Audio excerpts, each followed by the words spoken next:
Hello friends, I am Aprati. Welcome back to our channel plants space. जिनको gardening का शौक होता है और उनके लगाए पौधे ग्रो कर जाते हैं वो तो कोई भी प्लांट ग्रो कर लेते हैं, लेकिन कुछ लोगों को गार्डनिंग का शौक नहीं होता। फिर भी वो चाहते हैं कि हमारे घर में ऐसा प्लांट लगा हुआ हो जिसकी कोई देखभाल भी ना करनी पड़े, सुंदरता भी हो और उससे हमें फूल भी मिले, क्योंकि काफ़ी लोगों को पूजा के लिए भी फूल चाहिए होते हैं। तो वो चाहते हैं ऐसा पौधा जिसमें ना देखभाल करनी पड़े, फूल भी मिल जाए और डेकोरेशन भी हो जाए। तो उनके लिए आज हम ये प्लांट लेकर आए हैं जो कि सबसे आसानी से ग्रो होने वाला प्लांट है। वेस्ट किसी भी पॉट में ग्रो किया जा सकता है, छोटे या बड़े किसी भी गमले में आप उगा सकते हैं। कोई केयर नहीं करनी होती, बस दिन में एक बार पानी दे देना होता है और आपका प्लांट सुंदरता भी बढ़ाएगा, आपको फूल भी देगा पूजा के लिए या डेकोरेशन के लिए।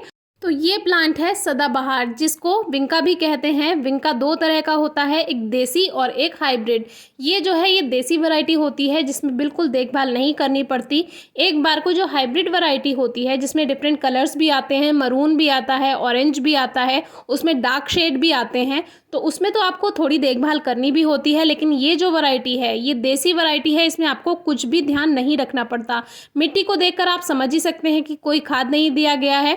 वैसे तो आप सीड से हर बार नए पौधे ग्रो करेंगे तो ज़्यादा अच्छा, लेकिन अगर आपका पौधा पिछले साल का है, लास्ट ईयर का है, तो ये जो टहनियाँ हैं अगर आप इनको फरवरी में कट नहीं करते हैं तो ये इस तरह से लगी हो जाती हैं, यानी कि ऐसे लंबी सी हो जाएंगी और इसमें ऊपर की तरफ पत्तियाँ रहेंगी और फूल कम ही आ पाते हैं। तो इसके लिए हमने एक फरवरी की वीडियो शेयर की थी कि अगर आप पिछले पौधे को, पिछले साल वाले पौधे को ही बचाना चाहते हैं तो उसको कैसे ठीक रखें जो नेक्स्ट ईयर उसको आपको अच्छी फ्लावरिंग मिल जाए। इस पर सीड्स भी बनते हैं। वैसे तो विंका कटिंग से भी ग्रो हो जाता है, लेकिन हम आपको सजेस्ट करेंगे कि आप सीड से ही ग्रो कीजिए, यानी बीज से उगाएं। या जो नीचे गिर गए बीज हैं और उनसे नए पौधे अपने आप जमते रहते हैं, उनको उठाकर आप नए पॉट में शिफ्ट कर लें।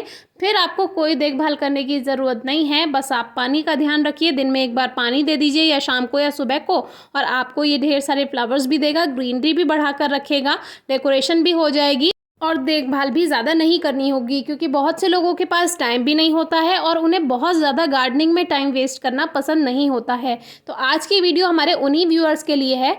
इस पौधे का नाम सदाबहार रखा ही इसीलिए गया होगा कि ये बिना किसी देखभाल के हमेशा हरा भरा रहता है और फूल देता रहता है। बस जब ज़्यादा सर्दियां होती हैं तब पत्तियां झड़ जाती हैं, फूल का साइज़ छोटा हो जाता है और कभी कभी ज़्यादा ठंड है तो ये फूल देना बंद भी कर देता है। लेकिन जो ग्रोइंग सीज़न है, जैसे कि गर्मियाँ हैं या बारिश का मौसम है, एक तो इसमें ये हरा भरा रहेगा और ढेर सारे फूल आपको देता रहता है। दूसरी बात, इसके फूल बिल्कुल मुरझाते नहीं हैं। शाम का समय है, दिन छिपने ही वाला है लगभग, और आप देख सकते हैं कि इसके जो फ्लावर्स हैं एकदम फ्रेश हैं। यानी कि बहुत से फूल ऐसे होते हैं जो सुबह खिलने के बाद दोपहर के बाद मुरझाने लगते हैं, लेकिन इस प्लांट के साथ ऐसा नहीं है। इसके फ्लावर्स ऐसे के ऐसे ही बने रहते हैं। अब इसमें एक कॉस्मॉस का प्लांट भी ग्रो हो गया है, तो कॉस्मॉस के बारे में भी बता दें। देखिए इसमें भी सीड्स बन रहे हैं। कॉस्मॉस भी बिल्कुल ऐसा ही प्लांट है, बिना किसी देखभाल के आपको फ्लावर्स देता है और ये भी सीड से बहुत आसानी से ग्रो हो जाता है। तो इसके बारे में तो आप डिस्क्रिप्शन बॉक्स की वीडियोस और चेक कर सकते हैं। हमारे काफ़ी व्यूअर्स पूछते भी हैं कि कौन सा ऐसा प्लांट है जो इजी टू ग्रो हो और बहुत ज़्यादा देखभाल ना करनी हो, तो उनके लिए हम पोर्चुलाका या पर्सलेन भी बताते हैं जो कटिंग से ग्रो हो जाते हैं, जिसको हम हिंदी भाषा में 10 बजिया या 9 o'clock भी कहते हैं। तो वो जो प्लांट हैं उनके फ्लावर्स लगभग 12 बजे के बाद मुरझा जाते हैं। तो बस उसमें एक नेगेटिव पॉइंट वही है कि 12 बजे के बाद उसके फ्लावर्स मुरझा जाते हैं। लेकिन ये प्लांट लगातार, देखिए अब ये 6 इंच के गमले में लगा हुआ है। इस तरह से छोटे छोटे गमलों में लाइन बनाकर आप इनको लगाएंगे तो देखिए कितना खूबसूरत लगेगा। वेस्ट पॉली बैग में भी आप इनको ग्रो कर सकते हैं। कोई क्वेरी हो तो पूछिएगा। Thank you.